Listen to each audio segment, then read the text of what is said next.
Hello dear students, welcome back to Science Wise. Today in this video, we are going to study about metals and non-metals. ये जो बच्चे topic है ये आपके class 7th ICSE board का topic है metals and non-metals. ठीक है, क्लास 7th का टॉपिक है. So let us start with this. We'll discuss about metals, non-metals and metalloids, right? Elements are pure substance on the basis of their properties.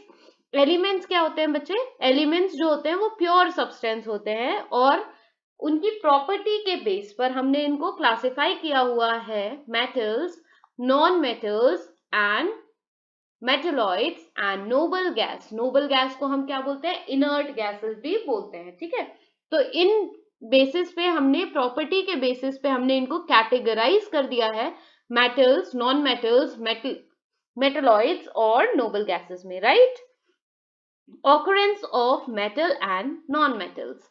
अब इनकी occurrence है ना, ये कहाँ ऑकर हुए या इनको ये कैसे ऑकर होते हुए हैं, इनके बारे में पढ़ेंगे. ठीक है, occurrence of metal and non metals.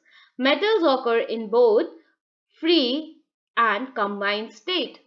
Free and combined दोनों स्टेट्स में ये जो मेटल्स हैं ये रहते हैं. ठीक है, metals like gold, silver, platinum are found in free state because they are not reactive.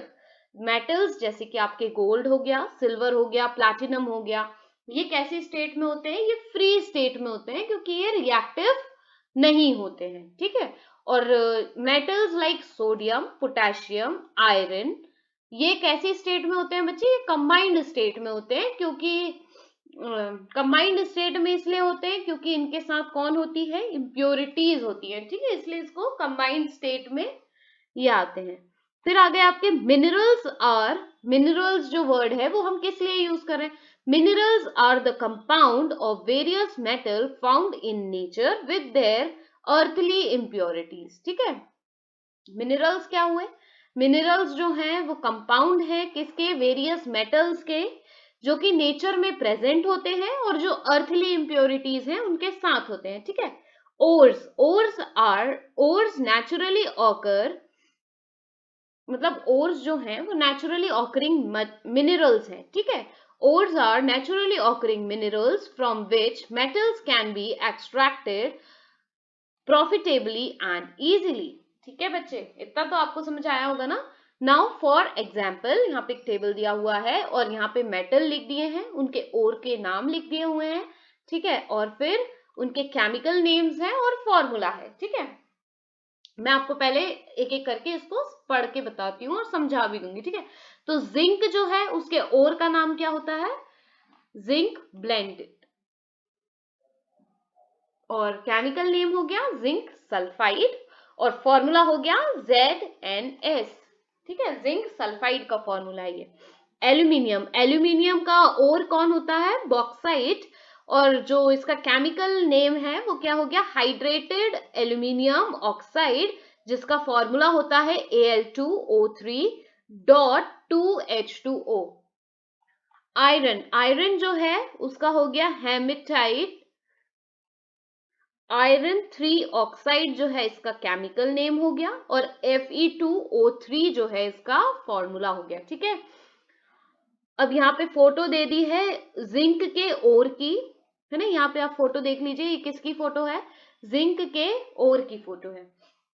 Non metals, अब हम नॉन मेटल्स की बात कर रहे हैं, तो नॉन मेटल्स जो हुए, जो कि hydrogen, oxygen, nitrogen, chlorine, phosphorus, iodine etcetera, ये कैसे होते हैं? ये लेस इन नंबर होते हैं. ठीक है, मतलब ये नंबर में कम होते हैं. और ये कहाँ मिलते हैं, कहाँ ये इनकी ऑकरेंस है? ये अर्थ के क्रस्ट में होते हैं, वो भी कंबाइंड स्टेट में. ठीक है, अर्थ ये they are found in earth crust in combined state as oxides, carbonates and phosphates. किस किसके साथ कंबाइन होते हैं ये? ऑक्साइड्स के साथ, कार्बोनेट्स के साथ, फॉस्फेट्स के साथ. They also exist in free and combined state. ऐसा नहीं है कि ये हमेशा ही आपको कंबाइंड स्टेट में मिलेंगे, ये आपको फ्री स्टेट में भी मिलते हैं और कंबाइंड स्टेट में भी मिल जाते हैं. ठीक है, अब यहाँ पे देखो बच्चे टेबल दिया हुआ है और इस टेबल में क्या है कि आपकी प्रॉपर्टीज बताई गई हैं मेटल और नॉन मेटल, ठीक है। मतलब ये इन शॉर्ट ये कंपैरिजन है मेटल्स और नॉन मेटल्स के बीच में। तो अगर हम फिजिकल स्टेट की बात करते हैं मेटल्स में कैसी होती है, ये मेटल्स जो है वो फिजिकल स्टेट इसकी सॉलिड होती है रूम टेम्परेचर पे। सिर्फ मर्क्यूरी और गैलेनियम जो है, मर्क्यूरी और कौन बेटा, गैलेनियम, ये किस स्टेट में होता है, लिक्विड स्टेट में होता है, ठीक है। रूम टेम्परेचर पे मर्क्यूरी और गैलेनियम लिक्विड स्टेट में होता है, इसलिए मर्क्यूरी को हम कहा यूज कर लेते हैं, थर्मोमीटर में, है ना। नॉन मेटल की अगर हम बात करते हैं तो नॉन मेटल की जो फिजिकल स्टेट है वो जनरली सॉलिड भी होती है और गैस भी होती है, लेकिन एक्सेप्शन है यहाँ पे कि ब्रोमीन जो है वो क्या है, लिक्विड स्टेट में पाया जाता है। क्लियर। इसके बाद मेलिएबिलिटी, है ना। तो जिंक जो है, पहले बात तो ये प्रॉपर्टी जो है, ये किसी भी मेटल को शीट में कन्वर्ट करने की प्रॉपर्टी को हम क्या बोलते हैं, मेलिएबिलिटी, ठीक है। Metals accept zinc can be beaten into sheets with hammer. सिर्फ अगर आप जिंक को छोड़ दें तो सारे मेटल्स की हम ऐसे शीट बना सकते हैं, उसको हैमर से पीट पीट के, ठीक है। इसके बाद हम नॉन मेटल की अगर बात करते हैं तो नॉन मेटल्स आर नॉट मेल्टिएबल, ठीक है। नॉन मेटल्स की हम शीट नहीं बना सकते, मतलब अगर हम उसको हैमर से बीट करेंगे तो भी उसको ही हम थिन शीट नहीं बना पाएंगे नॉन मेटल्स की, ठीक है। फिर आ जाए हम नेक्स्ट प्रॉपर्टी, डक्टाइलिटी। डक्टाइलिटी क्या होती है कि भाई आप किसी भी मेटल को लें और उसका वायर बना दें तो वो डक्टाइलिटी हो गई, ठीक है।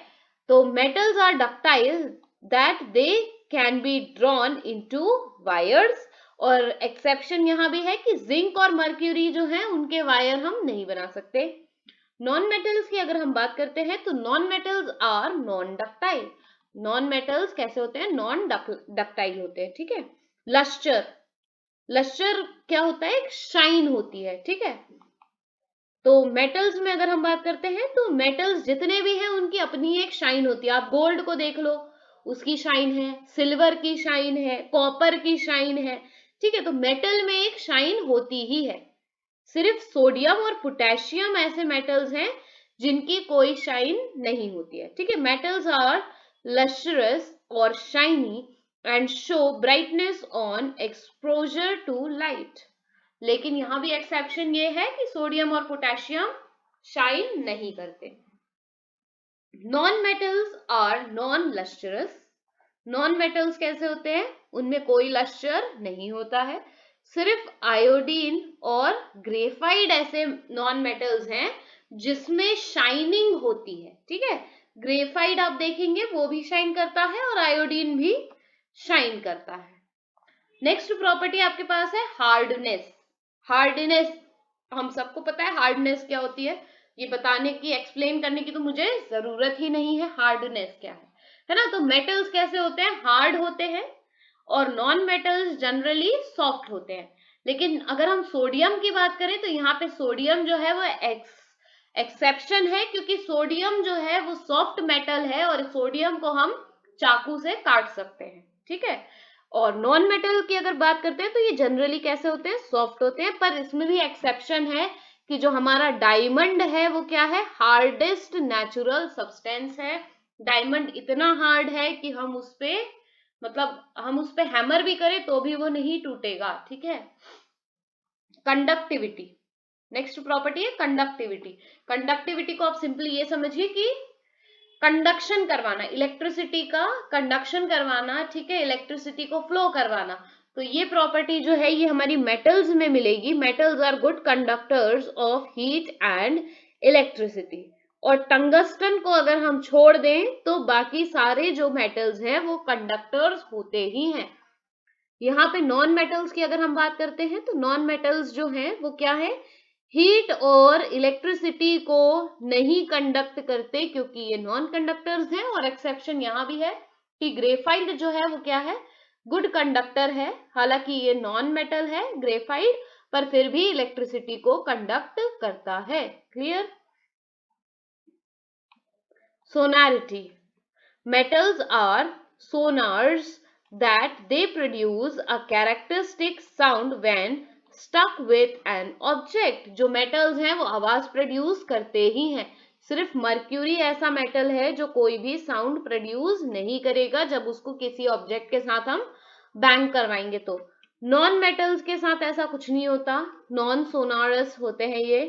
फिर टेंसाइल स्ट्रेंथ की अगर हम बात करें तो टेंसाइल स्ट्रेंथ जो है, अगर हम मेटल्स को भी विथ स्टैंड करके लॉन्गिट्यूडनली पुल करें तो वो कैसे हो जाएंगे, वायर के फॉर्म में हो जाएंगे. सिर्फ मर्क्यूरी और जिंक नहीं होंगे. ठीक है, और नॉन मेटल के पास ऐसी कोई प्रॉपर्टी नहीं होती है टेंसाइल स्ट्रेंथ जैसी. ठीक है, अब हम नाइन्थ जो इसका पॉइंट है जो कि बहुत इंपॉर्टेंट भी है कि मेल्टिंग एंड बॉइलिंग पॉइंट. तो मेल्टिंग और बॉइलिंग पॉइंट जो है उसके बारे में देख लेते हैं. तो मेटल्स का जो मेल्टिंग पॉइंट होता है वो बहुत ही हाई होता है और बॉइलिंग पॉइंट भी हाई होता है. सिर्फ सोडियम और पोटेशियम का मेल्टिंग और बॉइलिंग पॉइंट हाई नहीं होता. ठीक है, नॉन मेटल्स जो हैं इनके मेल्टिंग बॉइलिंग पॉइंट दोनों ही लो होते हैं. ग्रेफाइट का जो मेल्टिंग बॉइलिंग पॉइंट है वो थोड़ा सा हाई है. ठीक है, और एक्सेप्शन हर जगह ही होते हैं. तो ग्रेफाइट यहाँ नॉन मेटल के लिए एक्सेप्शन है. ठीक है, डेंसिटी की अगर हम बात करते हैं तो मेटल्स जो है वो हाई डेंसिटी के होते हैं, लेकिन सोडियम और पोटेशियम की हाई डेंसिटी नहीं होती है. नॉन मेटल्स जो होते हैं वो कैसे होते हैं, लो डेंसिटी के होते हैं, लेकिन जो आयोडीन है उसकी डेंसिटी हाई होती है. ठीक है बेटा, यहाँ पे अब एक एक्टिविटी दी है जिसमें शो किया गया है कि conductivity of aluminium metal and coal non metal. ठीक है, एक मेटल ले लिया और एक नॉन मेटल ले लिया और उससे बता रहे हैं कि कंडक्टिविटी किसमें ज्यादा है या कौन कंडक्टिव है, मेटल है या नॉन मेटल है. तो बहुत सिंपल सी एक्टिविटी है. ठीक है, तो मैं ये समझा नहीं रही हूँ, पर आपको समझ नहीं हो तो आप कमेंट में बता दीजिएगा तो मैं समझा दूंगी. ठीक है, चेक योर प्रोग्रेस. तो ये तो आप खुद ही से कर लीजिएगा, ये हम क्यों बताएं, है ना, आपके लिए है, सेल्फ टेस्ट है ये. ठीक है, अब हम आ जाते हैं नेक्स्ट टॉपिक, कोरोजन. कोरोजन क्या होता है, किसी भी मेटल का डिस्ट्रॉय होना या धीरे धीरे करके डिस्टोरिएट होना. ठीक है, तो व्हेन अ मेटल, और ये कब होगा डिस्ट्रॉय कोई भी मेटल, जब वो एयर के कांटेक्ट में आए, जब वो मॉइस्चर के कांटेक्ट में आए तो मेटल कोरोजन शो करने लगता है. ठीक है, तो when a metal is exposed to air, oxygen in the presence of moisture, the property of the metal get destroyed and deteriorated is called corrosion. Copper, iron, aluminium, lead, etc. are the examples of metals that get corroded. ठीक है, अब next है rusting. Rusting तो आपने वैसे भी सुना होगा कि जंग लगना जिसे हम कहते हैं वही रस्टिंग होती है बेटा. तो rusting is a slow oxidation process. Rusting क्या है, स्लो ऑक्सीडेशन की प्रोसेस है जिसमें आयरन क्या करता है, आयरन जो है वो रिएक्ट करता है ऑक्सीजन और मॉइस्चर में, और जब ये रिएक्शन होती है ऑक्सीजन और मॉइस्चर की तो ये क्या फॉर्म करता है, ये फॉर्म करता है एक brown flaky substance. Brown flaky substance जिसको हम क्या बोलते हैं, रस्ट. और इस रस्ट को हम केमिकली क्या बोलते हैं, इसका केमिकल नेम क्या होता है, हाइड्रेटेड आयरन 3 ऑक्साइड. ठीक है, ये इंपॉर्टेंट चीज है रस्ट, ये बहुत इंपॉर्टेंट टॉपिक है, हाइड्रेटेड आयरन 3 ऑक्साइड. ठीक है, अब इसकी केमिकल इक्वेशन भी दी हुई है कि आयरन जो है वो ऑक्सीजन और वाटर यानी कि मॉइस्चर के साथ जब रिएक्ट करता है तो वो क्या बनाता है, हाइड्रेटेड आयरन 3 ऑक्साइड. मतलब इसको हम सिंबॉलिक फॉर्म में भी देख लेते हैं. 4Fe, ये बैलेंस्ड रिएक्शन है बेटा, है ना. 4Fe plus 3O2 in the presence of water, मतलब H2O, वो भी X नंबर है ना, यहाँ पे नंबर नहीं दिया है, 1 2 3 4 नहीं दिए हुए हैं, X दिया हुआ है. And moist air give 2Fe2 O3.XH2O. ठीक है, ये आपका रस्ट का फॉर्मूला हो गया. और ये देखो, ये बहुत जगह आपने देखा होगा ऐसे, है ना, लोहे की चीजों पे जंग लगी हुई आपने देखी होगी ना, वही रस्ट होती है. ठीक है, ये जो है ना, ये रस्ट है, ठीक है। तो ये डेली भी हम रोजमर्रा के जीवन में देखते रहते हैं ना, रस्ट। अब रस्ट का नेचर कैसा होता है? Nature of rust, rust is hydrated iron third oxide which is which is basic in nature. Rust कैसी होती है? बेसिक नेचर की होती है। क्यों? क्योंकि जब हम रस्ट को लिटमस पेपर पे रखते हैं, कौन से लिटमस पेपर पे? रेड लिटमस पेपर पे जब हम रस्ट को रखते हैं तो वो रेड लिटमस पेपर को क्या कर देती है? ब्लू टर्न कर देती है, ठीक है। तो rust corrodes iron and make it useless by reducing its structural strength. और जब रस्ट लग जाती है ना किसी आयरन में, तो वो क्या कर देती है? आयरन को यूजलेस बना देती है और उसकी स्ट्रेंथ को क्या करती है? कम कर देती है, रिड्यूस कर देती है, ठीक है। सॉरी बेटा, यहाँ पे देखो ये फिगर में भी बताया है कि रस्ट के सोल्यूशन के अंदर हमने क्या डाला हुआ है? रेड लिटमस पेपर को डाला है। तो वो रेड लिटमस पेपर कैसा हो गया है? ब्लू हो गया है, ठीक है। अब यहाँ पे भी एक एक्टिविटी दी हुई है। ये एक्टिविटी भी बहुत इजी है। इस एक्टिविटी में कुछ नहीं करना है आपको। एक टेस्ट ट्यूब ले लेना है, उसमें 3 टेस्ट ट्यूब ले लेना है ना, और उसके लिए अलग अलग कंडीशंस बताई है। तो वो अलग अलग कंडीशंस में आपको आयरन की नेल रखनी है ना। तो ये बहुत सिंपल है, ये आप कर लेंगे, पढ़ेंगे तो बहुत इजी है, आपको आ जाएगा, है ना। आप बोलेंगे तो मैं एक्सप्लेन कर दूंगी ये, पर मुझे नहीं लग रहा है कि आपको ये एक्टिविटी एक बार पढ़ने के बाद समझ नहीं आए, आपको आ जाएगी ये समझ, ठीक है। अब हम नेक्स्ट टॉपिक पे आ जाते हैं, प्रिवेंशन ऑफ रस्टिंग। रस्टिंग को हम कैसे प्रिवेंट कर सकते हैं? Corrosion of metal can be prevented in if the contact between the metal and oxygen with moisture is cut off। Corrosion को हम कैसे प्रिवेंट कर सकते हैं? जब हम किसी मेटल का कांटेक्ट किसके साथ से हटा दें? किसी मेटल को ऑक्सीजन और मॉइस्चर के कांटेक्ट में अगर हम नहीं आने देंगे तो हम इसको कोरोजन को प्रिवेंट कर सकते हैं। और this is done in number of ways. और इसको एक दो तरीके ही नहीं, बहुत सारे तरीके हैं कि जिससे हम मॉइस्चर और ऑक्सीजन दोनों को ही मेटल के पास आने से रोक दें, ठीक है। और एक सिंपल तरीका तो ये है कि हम रेड लेड ऑक्साइड पेंट कर दें, किस पे? हमारे आयरन के, या जो भी हमारा मेटल कोरोड हो रहा है उस पे हम क्या कर सकते हैं? रेड लेड ऑक्साइड को लगा सकते हैं, या फिर हम ग्रीस को भी अप्लाई कर सकते हैं। और ये जो कोडिंग्स है ये क्या होनी चाहिए? रेगुलरली अप्लाई करना चाहिए हमको, ताकि हमारा जो मेटल है वो रस्टिंग से बच जाए। Another way to deposit the layer of metal like zinc और आयरन, जिंक की जो लेयर है उसको भी हम कर सकते हैं। और इस प्रोसेस को हम क्या बोलते हैं? गैल्वेनाइजेशन। मतलब आयरन के ऊपर जब हम जिंक की लेयर को लगा देते हैं, किसके ऊपर? आयरन के ऊपर जब हम जिंक की लेयर को लगा देते हैं, तो इस प्रोसेस को क्या बोलते हैं हम? गैल्वेनाइजेशन, ठीक है। एक्चुअली क्या होता है इसमें? जिंक जो है वो मोर रिएक्टिव है आयरन से, तो ये क्या करता है? ये रस्टिंग को प्रिवेंट कर देता है, ठीक है।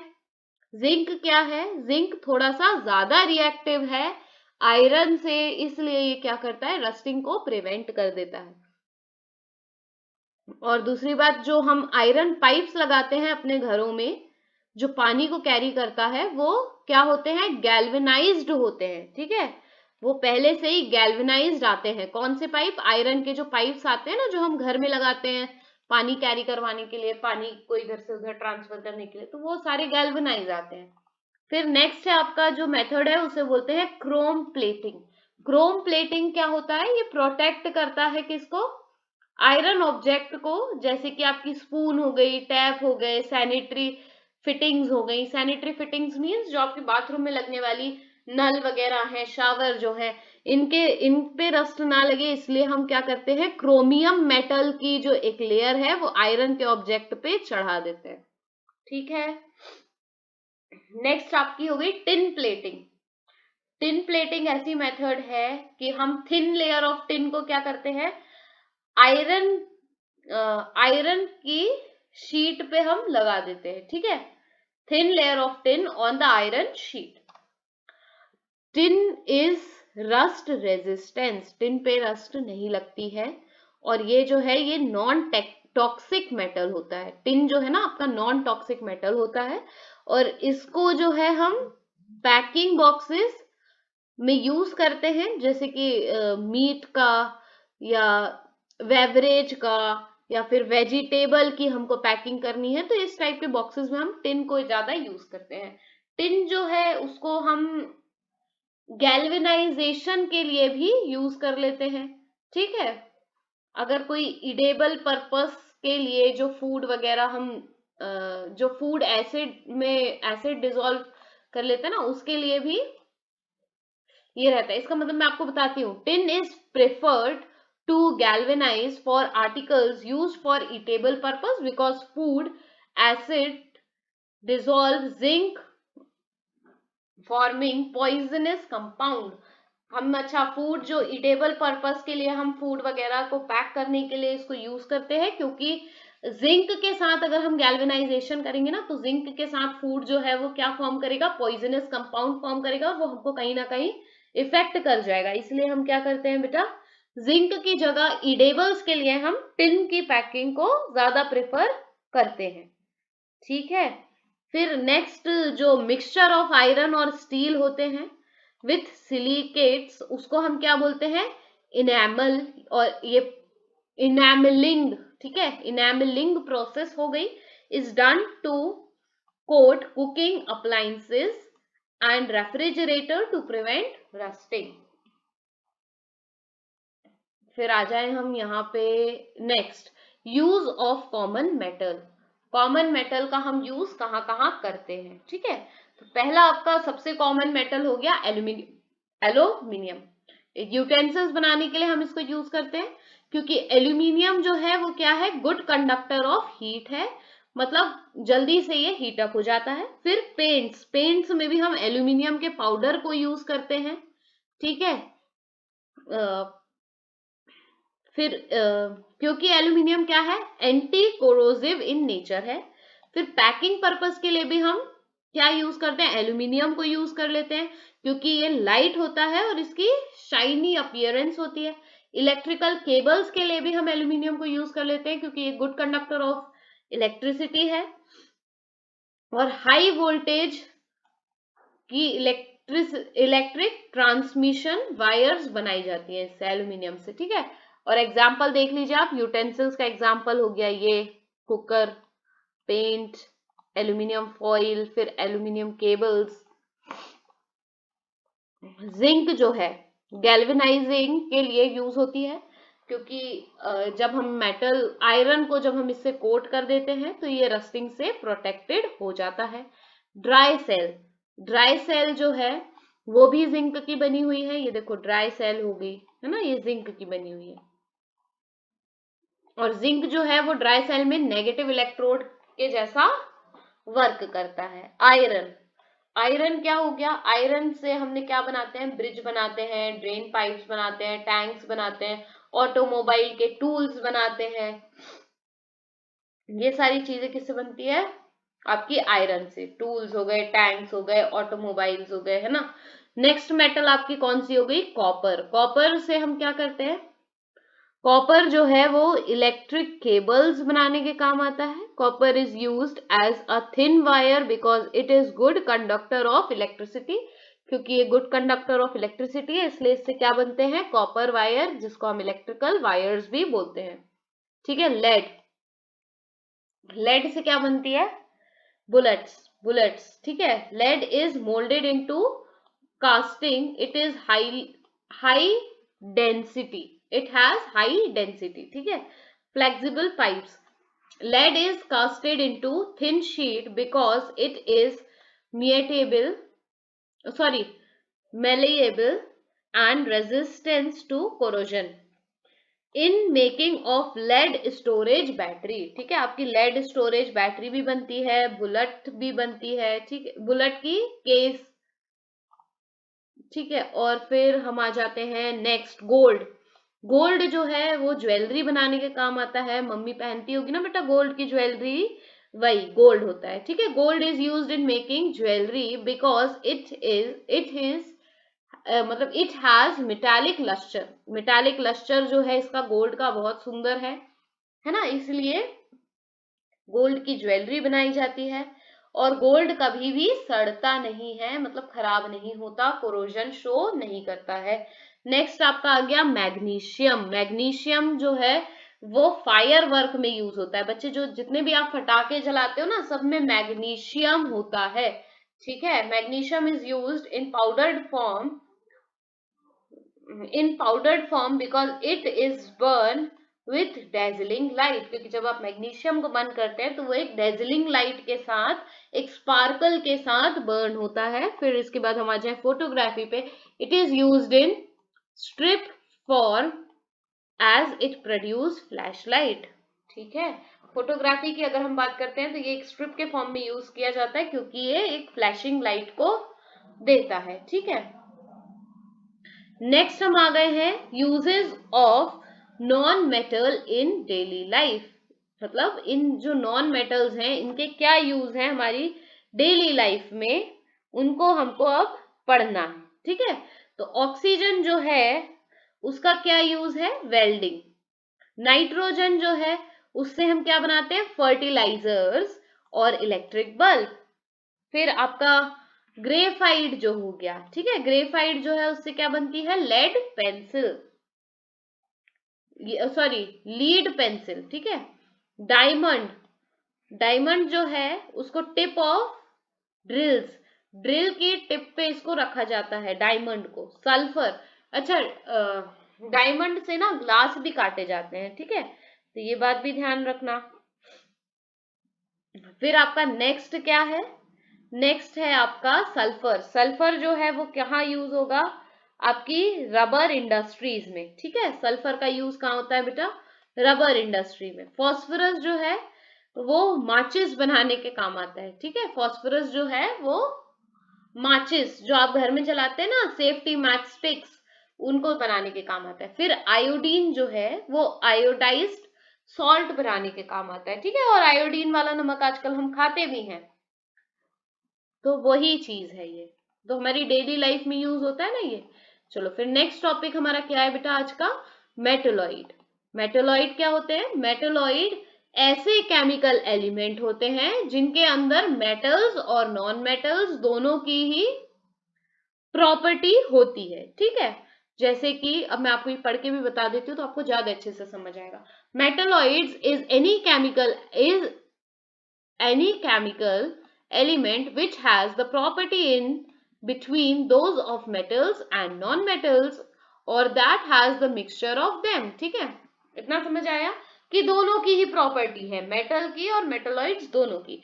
जैसे कि एग्जाम्पल देखिए आप, silicon, germanium, boron, antimony, tellurium, arsenic, ठीक है।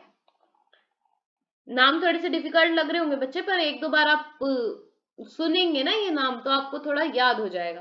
Physical property of metalloids. अब मेटेलॉइड्स की फिजिकल प्रॉपर्टीज क्या होती हैं, पहले तो ये किस फॉर्म में होते हैं, ये होते हैं सॉलिड फॉर्म में।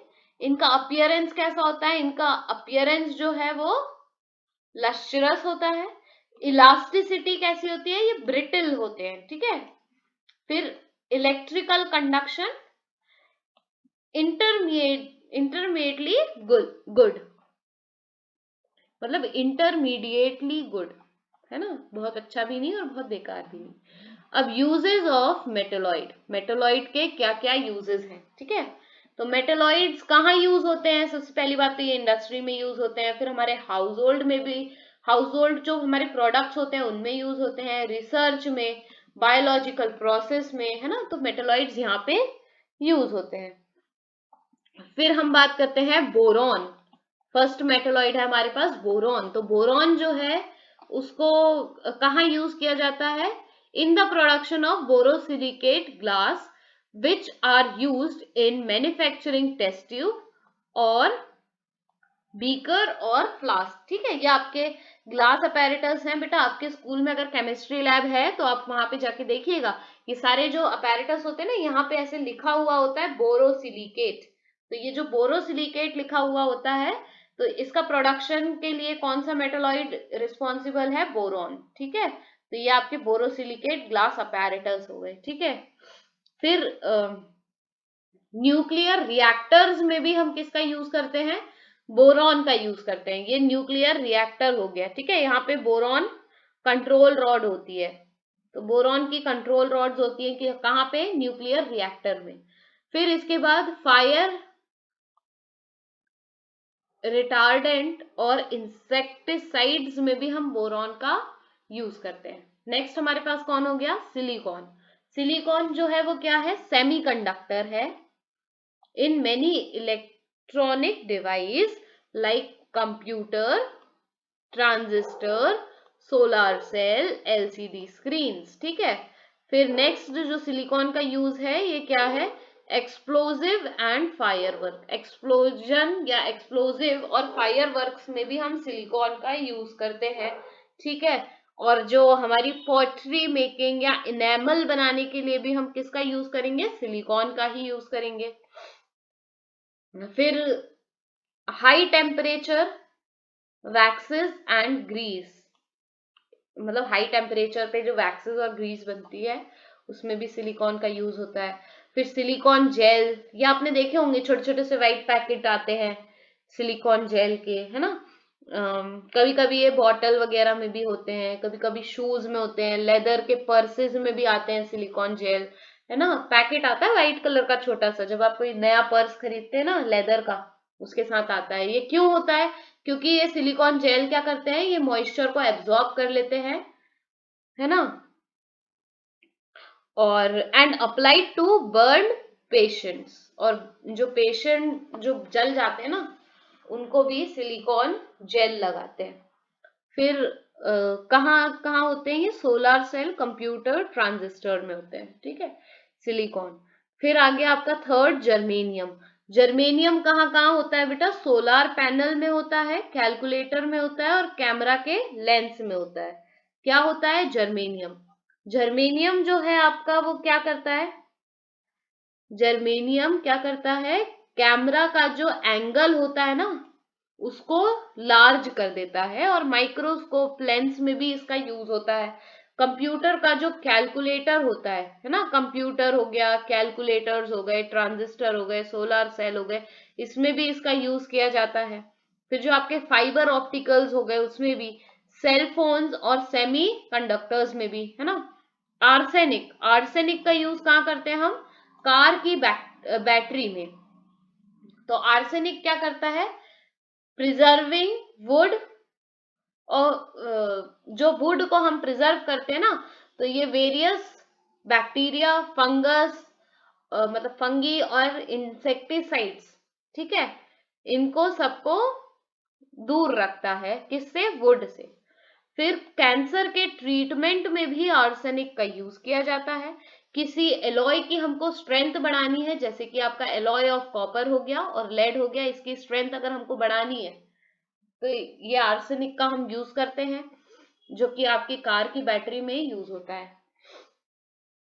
नेक्स्ट आपका आ गया एंटीमनी। एंटीमनी को हम एयरक्राफ्ट, ऑटोमोबाइल, सीट कवर्स में यूज करते हैं, ठीक है। एलॉयज जो होते हैं इसके, उसको हम यूज करते हैं बुलेट बनाने में, सॉरी, मेकिंग बुलेट्स और capable and cable sheets etcetera. Cable की जो शीट्स बनती हैं वो एंटीमनी की बनी हुई होती है। फिर इलेक्ट्रॉनिक डिवाइस एंड सेमीकंडक्टर्स में भी हम इसको यूज करते हैं, ठीक है। फिर anti parasitic drugs, anti parasitic drugs में भी इसको यूज किया जाता है। फिर हो गया आपका मेटलॉइड में एक और लास्ट एग्जांपल जो है वो टिलोरियम है, ठीक है। टिलोरियम का यूज हम कहाँ करते हैं? सोलर पैनल में इसका यूज करते हैं। और यूज जो है इसका वो होता है डक्टाइलिटी, और डक्टाइलिटी को बढ़ाने के लिए स्टेनलेस स्टील और कॉपर की जो डक्टाइलिटी है ये उसको बढ़ाता है, ठीक है। और रिड्यूस करता है किसको, रेट ऑफ कोरोजन को ये रिड्यूस करता है मेटल्स के अंदर। फिर ये सेमीकंडक्टर के जैसा बिहेव करता है कहाँ पे, इलेक्ट्रॉनिक डिवाइस में। फिर सिरेमिक्स की जो मेकिंग होती है, टिनिंग ऑफ ग्लासेस जो होती है, ठीक है, उसमें भी इसका यूज हो जाता है।